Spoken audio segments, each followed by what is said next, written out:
Alright guys, welcome back to the channel. What's up? How's it going, guys? Today we're going to bring you a little podcast about dependence on technology. That's the topic of the day. This one I feel pretty much 99.9% of people can, definitely know what we're talking about, gravitate towards that feeling of being on your phone 24/7, hearing the little beeps and clicks and just all the visualization that comes with that gratitude of, oh shit, I gotta check this message, I gotta check this app.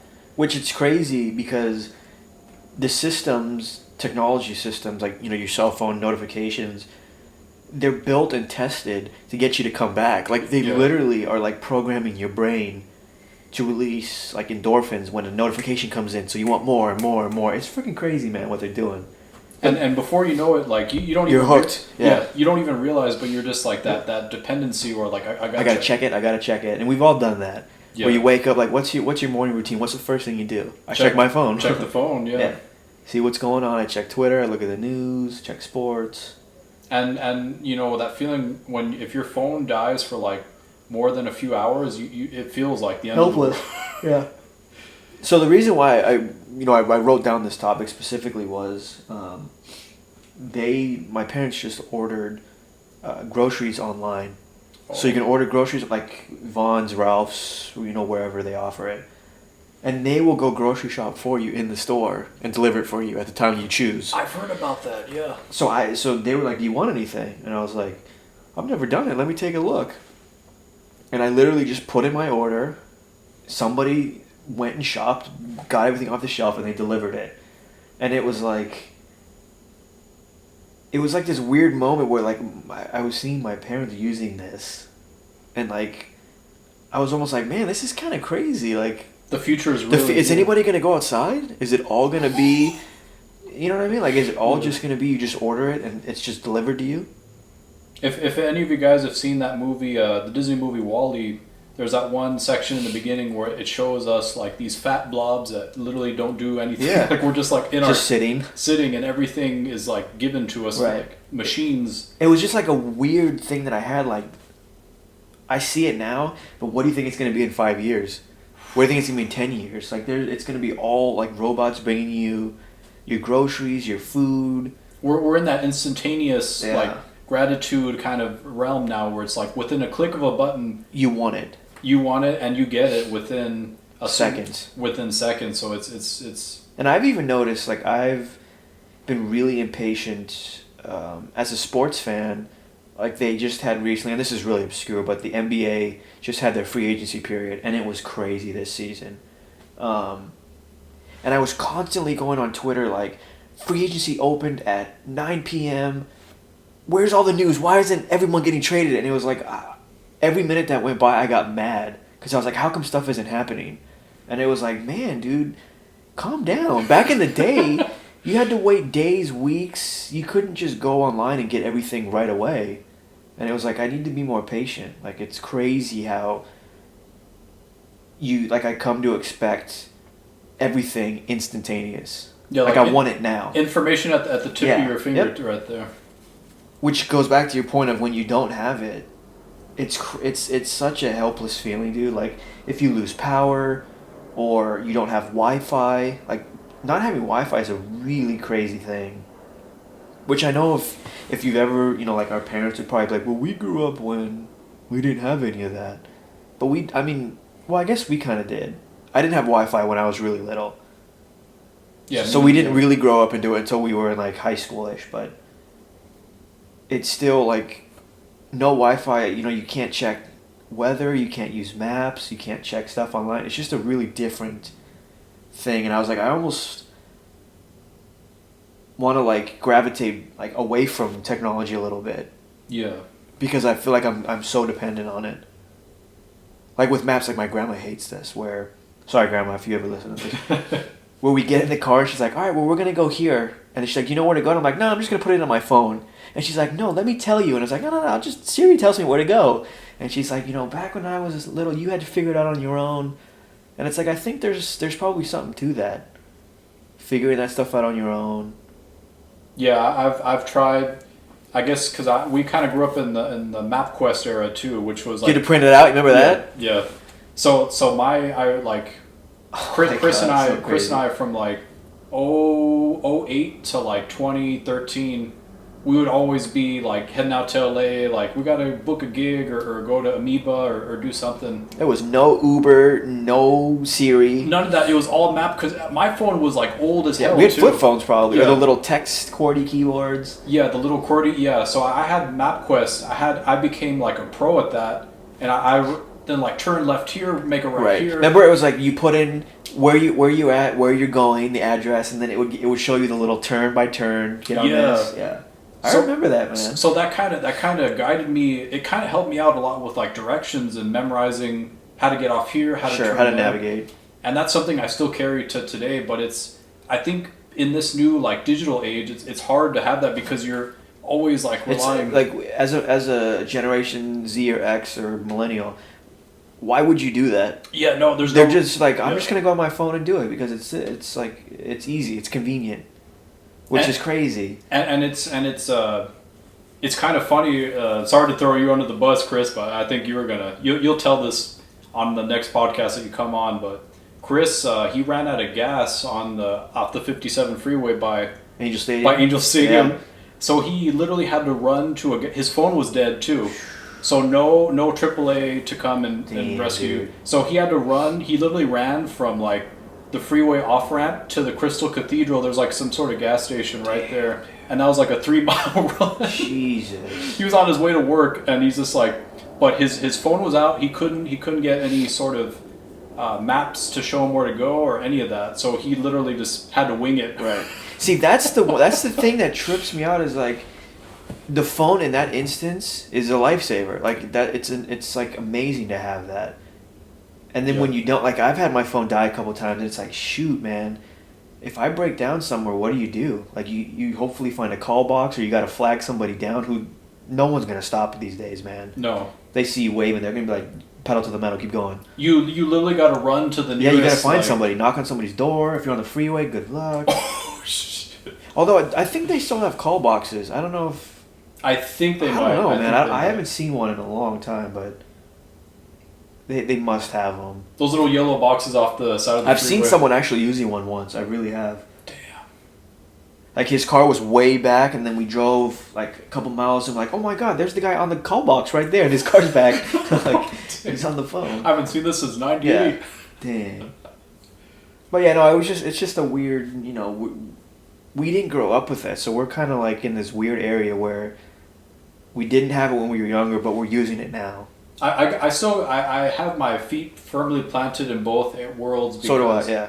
Because there's still something about, I know Alexas are bomb as heck, but I still, like, them listening in on, I think they have listening in on conversation where they can record. Like right now, Alexa, boom, stop. That's not supported on this device. Yeah, so, actually, you know what, sorry if we triggered anybody's, if you're listening, sorry about that, but... Yeah, we've got one. So it's listening to everything we're saying right now. Yeah. It's just, it becomes a little, like that one movie where the house starts listening in on you. A Smart House? Disney? House, yeah. Dude, shout out to the 90s Disney's movies, man. Yeah, shout out to them. The golden age, dude. Smart House is now reality in a way when you think about it. Cause I'm telling you, in 10 years, that's what it's going to be. 5 years, that is what it's... And if it turns on you, if the AI turns on you... Like, I don't know, do you remember the AI locked him in the house? Yeah. It was like starting tornadoes in there. Yeah, crazy. So it's like technology now is moving at like such a rapid pace that it's hard to keep up. But it's weird how quickly people like relinquish things. Yeah. Like my sister has fully embraced technology, and she's got the Nest cameras in her house. She's got the doorbell thing with the cameras. She's got a camera for the dog. So she can see everything in the house at all times. It alerts her when someone's walking by, like on a notification on her phone. And it was just like, I guess it's kind of cool to have just in case if anything happens, but... Like how far is too far? Yeah, somebody, the company that camera has access to that if they really wanted to. It's just weird. And she's like, I don't care. They can watch, whatever. I'm boring. But it's just weird how people, like, relinquish that, privacy. Where I'm like, no, I don't want any of that stuff in the house. Because who's to say someone could hack into exactly, that? Yeah, exactly. Someone could be watching, someone could be recording you, learn your habits. You know, it's a trip. Like, I just thought of this right now, but you know someone that works at the Nest facility or something or does the monitoring, and they could always like watch you or something. Yeah, like like a crazy ex or something. Like, damn, that would be so. Or like trippy. a friend, and they like, hey Ryan, what's up, man? We're gonna go out tonight, and you say like, oh no, dude, like I've already got plans, and they can watch you, and you're really at home, and you know what I mean? Like, there's things that you can. Yeah, it's kind of creepy. Your phone pops up. Hey, what happened to your plans tonight? Just like, why are you sitting on the couch right now? I can see you. Or just something. How weird is that? Damn. It's just crazy, man. It's just it's. You know what? So I heard that story about your parent. I heard Walmart was the first to roll that out, but I think other stores. So Target does it. Ralph's, Vaughn's, Pavilions, Albertsons, Costco delivers. They've done that forever. You know who were the first to pioneer that I knew of though, which is crazy. Northgate Market. Oh really? Northgate in Santa Ana. Really? They were the first to bring. They do in-home deliveries. So you tell them what you want and they come and bring it to you. Yeah. Well, I mean, is it because some of the customers don't have they take public transportation, so they just it's yeah. And they know most people that buy at Northgate are within like a small radius, 3 to 5 mile radius. Yeah. I mean, see, but that's cool. But then it's like, when does it get too ridiculous? Like, we've got Amazon Prime, where we just order stuff and it'll be here in a day or two. We order our groceries online. We order Costco online. You ever think they'll have a thing where you can order gas and they'll come to your house and gas stations will go away? There's actually, I actually downloaded an app where they... Really? Yeah. Really? I just thought about that right now. Yeah. Dude, that's lucrative, man. Cut this part out, Ryan, because we might freaking... I might look into that further. Yeah, it's. I think I still have it on my phone, because I just, for the heck of it, I looked it up one day, and yeah, they have a guy that... It's called Booster. So a guy in a truck comes, and you tell him what kind of... Gas. Premium, regular, and let it, yeah. And he fills you up at your driveway. Yeah. Dude, you can make a lot of money that way, man. Yeah. But the only thing is, so gas stations actually combat that because you can't fill up more than, I think, 2 canisters at a gas station. So I don't know, maybe he goes somewhere and can fill up a big truck, but you and I couldn't go with little cans and fill it up and then come fill. Yeah, dang, never mind. Maybe not.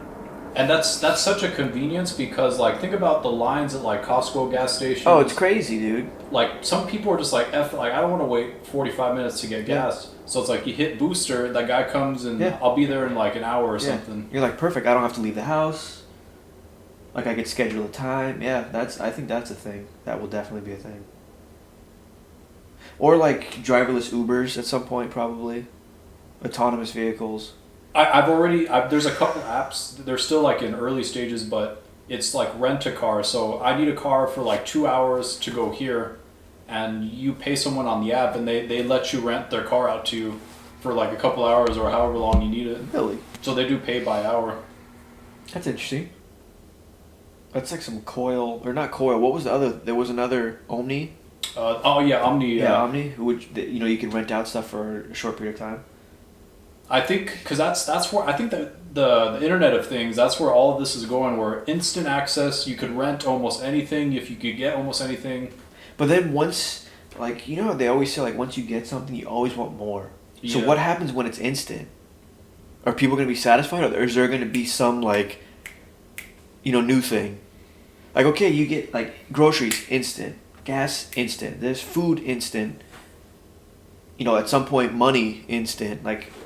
Is there another evolution after that, or is that that's as good as it's going to get? Yeah, that's. I mean, it's a really existential question to ask, but just thinking about it, no one's ever satisfied. There's always going to be something else, which is a weird thing to think about. What comes next after instant? Damn, that's. You know what I mean? In 10 years, if everything's at your fingertips, then are you just it's not enough. I need, I don't know. It's gonna be weird. It's gonna be really weird. We probably will somehow detach from things because we'll have so many things. There'll be no meaning to it. They'll start to be meaningless, and then it's like I'm just gonna order my groceries. Fine, 2 hours. You know what I mean? It's just gonna be this weird. I think we'll go back to our primitive stage where it's like people are what give our lives meaning. We want to go to a grocery store. We want that's true. Yeah. So it'll get to like a pendulum almost. Yeah, it'll get to like a breaking point, and people will be like, "Hey, I'm sick of being alone and having all these things, but I want some interaction. I want to go to the store." Yeah, because even grocery stores now are going like the automated route, where it's like even tellers and stuff will be. I've seen the Amazon one, where you go in and you just take what you want, and when you leave, it just charges your account. Yeah. Which is kind of convenient. Again, it's convenient, but at some point it's as far as you can go. I think pet products will rise like crazy in popularity because these people are already lonely right now, but they'll feel it even more in the next like 5-10 years. So they'll be like, oh my gosh, I need a dog, I need a cat, I need something to fill me up inside because I feel hollow, that I don't get that interaction with people anymore. Or they're doing some crazy stuff with like children where they're saying that you don't even need a partner to like have a baby anymore. Yeah. Because of like stem cell and some of those other crazy CRISPR technology. Yeah, they're making like, I think China too, they're doing like some like, they're mixing human, Joe kind of posted something about mixing human embryos with spiders or something. Spiders or cats or something. So that's, we're going into a crazy, there's a spider. We're going into a crazy time, man. It's happening a little too fast for my liking. It could progress, but just take a little bit easy with everything. Well, that's the thing is, I think a lot of people are like, they want everything to be instant now. But you and I are more, old school, so we're actually thinking about the future and like, hey, this is like, pump the brakes a little bit. But there's a lot of people that want this to, they want this to speed up. Yeah, the new generation, they're just all about... Like your brother and your sister's generation have no idea what it's like to not have technology. Yeah, they don't. They were born in the smartphones and the laptops and... Like they all use Venmo, they all use the instant pay each other. Yeah, they don't know the world. We were part of the last of the analog world. They just know the digital world. Yeah. That's trippy. We always had cash. Never had any cards. I remember when, like, a few people in high school had credit cards, and it was a big thing. Yeah, that was a big... And when it was their parents, obviously, but it was like, my dad just gives me $5 a day for lunch. Like, I don't have no credit card. Now people are like, oh, I got the Apple Card on my phone, just swipe, or they just scan it. Boop. Or even Apple Watch now, you just go... Yeah, boop. Apple Pay, phone or anything, yeah. The crazy ones are the new credit cards now. I have one. So you don't swipe anymore usually. You just insert the card. Oh, yeah. Now you can just set the card on... You just, like, put the card up to the... Where you just slide the card in. You just put your card up to it, and it beeps. And that's all you have to do. Oh, I've seen that. It's called the NHC or something like that. And they do it at Costco. It's kind of crazy. But yeah, we're heading towards a kind of crazy... future. But I mean, not to get... I mean, we've been going for a little bit, but it was just...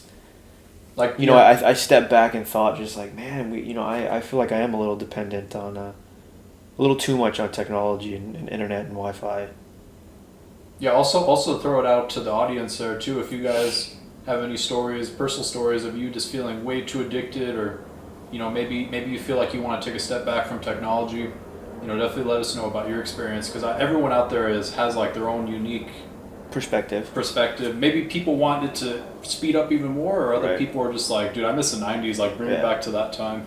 But I mean, it's even weird, like, if you've ever lost power or you don't have Wi-Fi or, whatever, then you're like, what the hell do I do? Like, I got nothing to do. And it's like, when you were kids, we used to go outside, you read a book, you do something. Now, asking a kid to do that is like torture. Yeah. Like, they have no... It's just really weird, man. They're literally going to panic mode. Like, imagine cutting off the Wi-Fi for your brother and your sister. There's no LTE, there's no Wi-Fi, there's no cable. What would they do?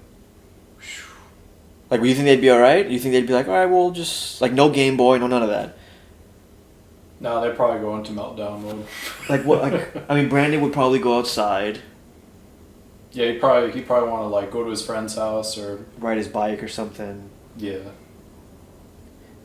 You think if you had kids, you'd do something like that, where it's like, hey, you only get the iPad for an hour, or you're just like, no, they're gonna do it regardless. They're gonna sneak it somehow.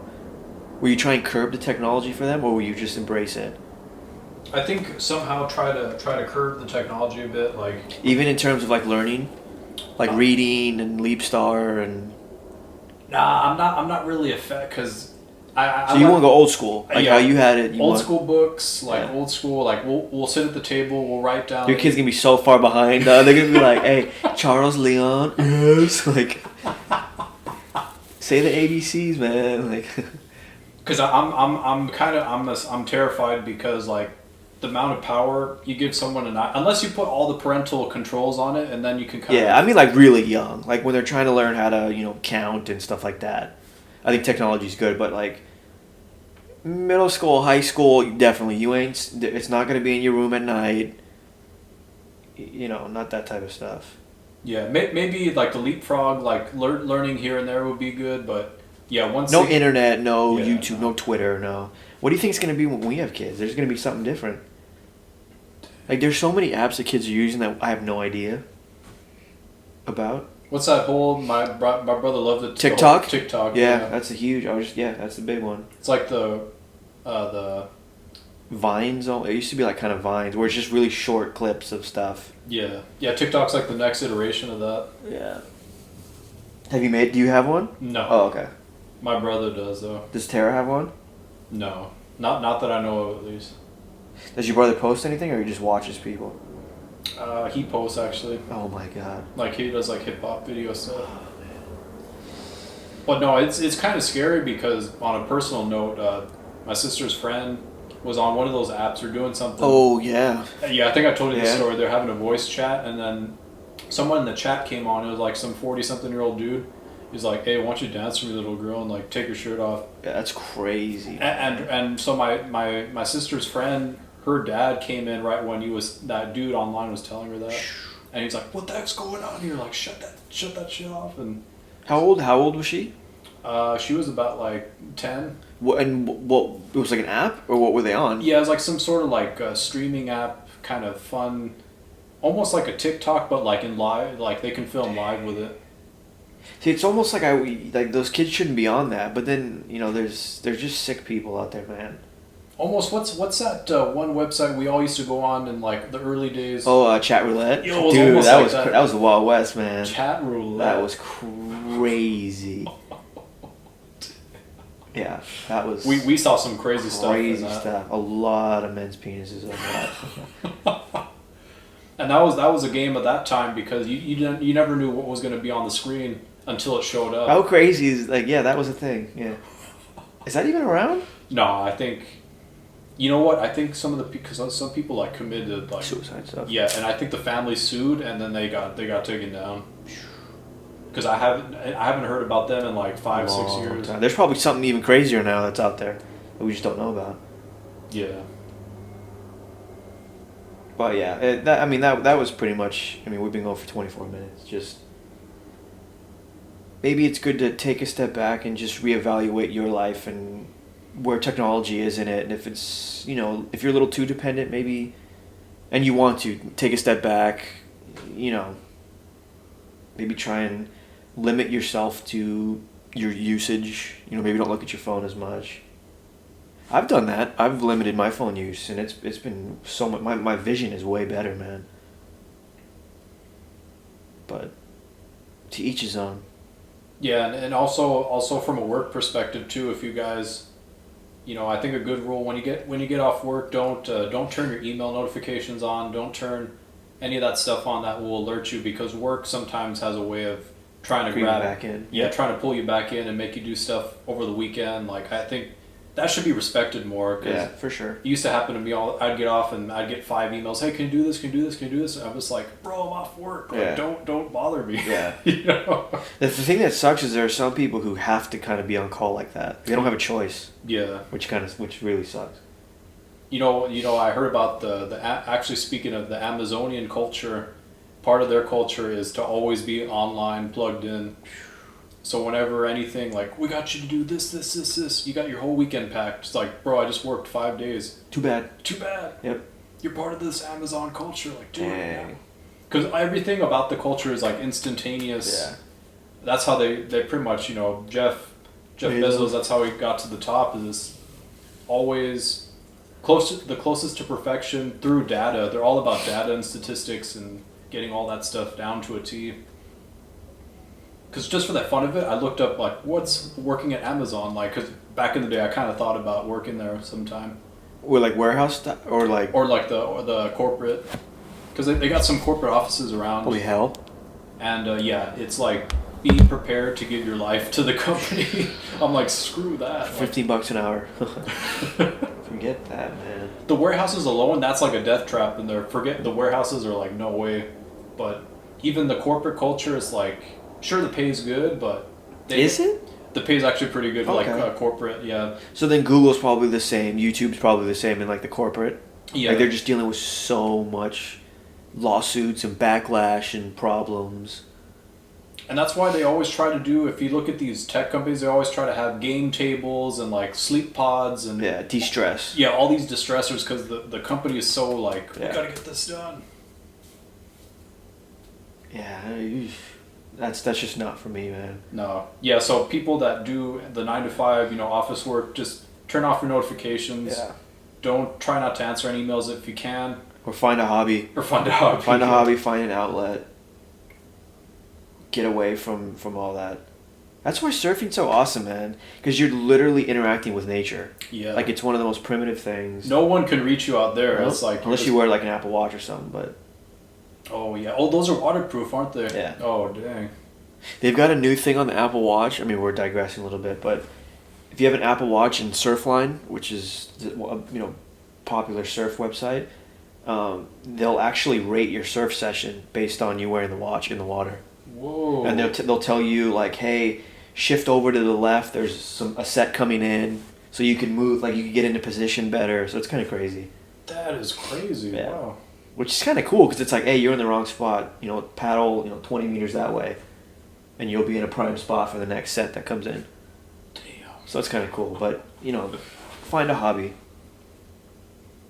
Yeah, that's important to get through this. Or maybe not, or just an outlet. Yeah, some outlet where you could just decompress and unplug. Some people don't have time for a hobby. But yeah, so okay. Well, I think that was a good. I think we'll kind of wrap it up, but just kind of food for thought. I was thinking about it. I thought we'd kind of bring it up. I'm sure I'm not the only one that's thought about technology and just the impact it's having now, and more so in the future. Yeah, the future is going to get very wild with this stuff. So, all right. Well, leave it there then, Ryan. Okay, guys. Well, we'll go ahead and sign off. Hope you guys have a great weekend, and see you next time. See you next time. Cool.